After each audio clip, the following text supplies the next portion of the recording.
Pranašo įstatymas 7 skyrių, paskaitykim 25-26 eilutes.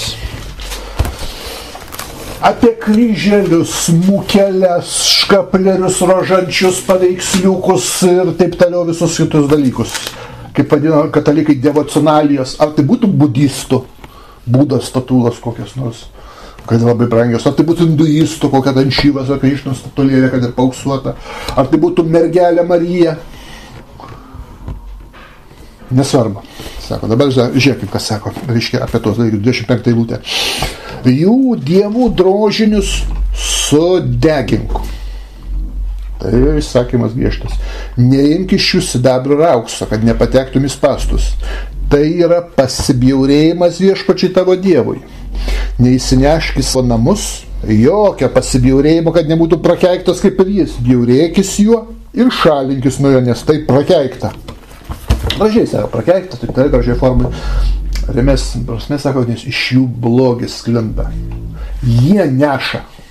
Taigi viskas persunka. Katalikybė persunka, pavyzdžiui, jeigu jums konkrečiai katalikybė. Ne tik, kad stabmeldystė persunka. Į persunka taip pat yra kančios kulto. Kryžium. Neš kryžių. Neš ir paskui katalikai, Dieve, kodėl tu man, aš nieko tokio blogo nedarau, kodėl tu man taip baudį paprašai. Taigi prašai kryžiaus.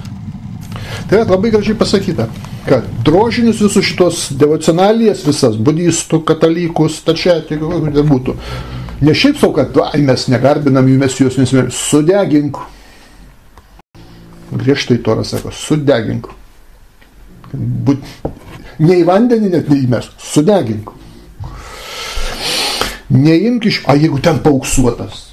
Nu tai gerai, mes padarysim tą kultą, taigi išlydysim viskas, nebėra Budas, nebėra Marijos, iš to aukso nebėra Jėzaus, viskas tavo nebėra, paprasčiausiai nunešėme vardą, pardavėm, viso, gavai pinigus, nusipirkai kažko dešos. Nu. Ne, net ir tokio dalyko negalima sakyti. Neimk iš jų sidabro ir auksą, įsivaizduojat, net su auksu sunaikinti reikia, kad nepatektum į spąstus. Tai yra pasibjaurėjimas viešpačiui tavo dievui. Šitie dalykai dėl ko sklinda negera energija. Dievui nepatinka jinai. Dievas gi jaučia.